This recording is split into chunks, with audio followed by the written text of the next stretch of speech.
Position de Alternative citoyenne ivoirienne sur le consensus autour du candidat RHDP à la présidence de l'Assemblée nationale. Dans un communiqué conjoint, les partis politiques de l'opposition représentés à l'Assemblée nationale, notamment PDCI, PPACI et UDPCI, ont appelé à voter le candidat RHDP à la présidence de l'Assemblée nationale. Le FPI a également soutenu officiellement la candidature du candidat RHDP. Avant de nous prononcer sur le sujet, il est important de rappeler que ACI fait partie des organisations qui ont désapprouvé la participation de l'opposition aux dernières législatives. Ayant combattu le troisième mandat, nous ne comprenions pas pourquoi le légitimer à travers ces législatives. Par ailleurs, la non-transparence du scrutin étant garantie, la non-transparence du scrutin étant garantie avec cette CEI non crédible, il était évident que les conditions n'étaient pas réunies pour aller à ces élections qui n'avaient, à notre sens, aucun sens.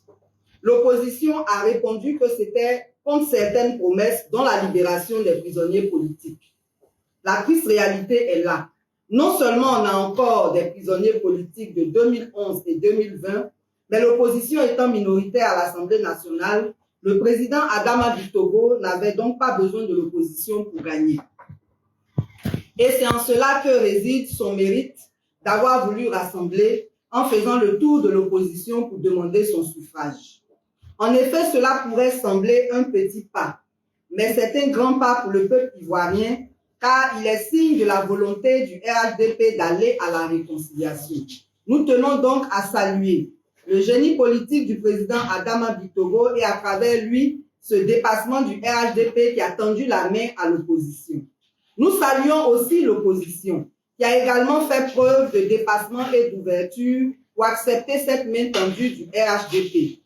Ce pas posé par les acteurs politiques dans leur ensemble rejoint la vision et la démarche de ACI pour la réconciliation nationale. Depuis 2017, nous avons engagé la lutte pour la réconciliation nationale. Cette voie que nous avons choisie, c'est celle de la défense des intérêts du peuple ivoirien. Nous avions été incompris, comme tous ceux qui ont trop tôt raison, mais nous avons persévéré.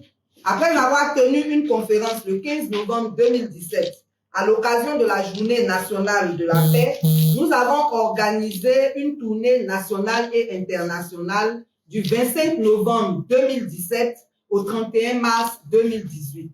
À l'issue de cette tournée, nous avons écrit au chef de l'État en mai 2018, avec une relance le 4 juillet 2018, pour lui soumettre nos propositions pour la réconciliation nationale et insister sur la nécessité d'une amnistie générale.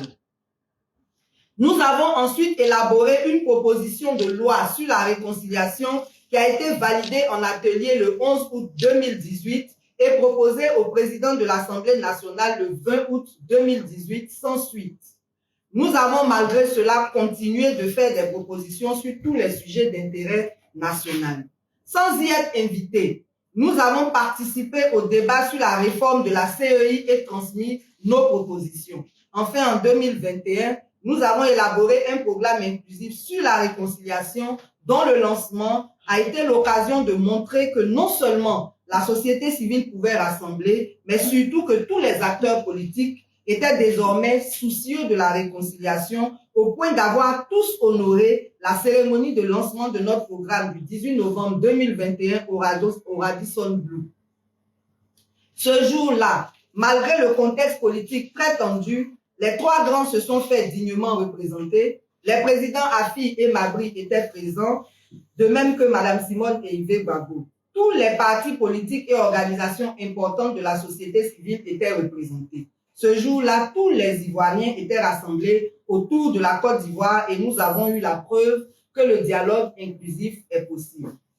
Ce qui vient de se passer avec la solidarité autour de la candidature du président de l'Assemblée nationale prouve que la graine de la solidarité autour de la Côte d'Ivoire est en train de germer. À ACI, nous sommes pro-Côte d'Ivoire et nous ne pouvons que saluer l'ouverture des leaders politiques à travers ce pas de plus. le temps de cette législature que le PDCI, le PPACI, l'UDPCI, le FPI demeurent dans la dignité, le bras séculier du peuple, car l'Assemblée nationale est le temple de la vraie démocratie parce que ceux qui y siègent sont les représentants du peuple. À l'Assemblée nationale, comme dans les autres institutions, le peuple ivoirien attend la mise à exécution de la démocratie, la vraie. À cet égard, les réformes de la CEI, mais surtout l'environnement électoral sont très attendus. Aussi, la libération des prisonniers de la crise post-électorale de 2010, de même que ceux de la crise de 2020, le retour sécurisé des exilés, dont le président Guillaume Soro, et une amnistie générale, constituent-ils des chantiers sur lesquels le RHDP est appelé à voter oui? Nous nous réjouissons du fait que l'obtention du passeport du président Charles Blé Goudé soit un problème en moins dans nos revendications. Vous, députés du RHDP, êtes appelés à voter oui sur toutes ces questions parce que vous êtes majoritaires.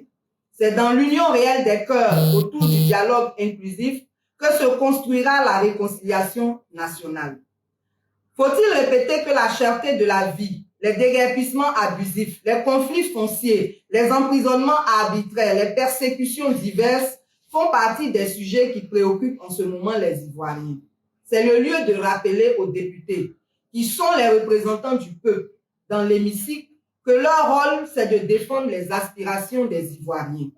Mais combien de députés consultent leur base? Combien lui rendent compte? Nous nous réjouissons de l'espoir que fait naître cette solidarité inattendue dans l'hémicycle, mais cela ne nous empêche pas de nous poser certaines questions. Que gagnera le peuple dans ce nouveau consensus autour du président de l'Assemblée nationale? Comme vous prenez vos décisions sans nous consulter, dites-nous au moins ce que vous avez obtenu pour le peuple à travers la solidarité manifestée dans cette élection. Il est temps de respecter les Ivoiriens en étant transparents dans les choix qui engagent le peuple. Nous osons donc croire que le nouveau président de l'Assemblée nationale, un cadre RHDP, veillera aux intérêts du peuple et portera haut le flambeau de la réconciliation nationale et de la démocratie apaisée. Excellent mandat au président Adama Bitogo. Je vous remercie.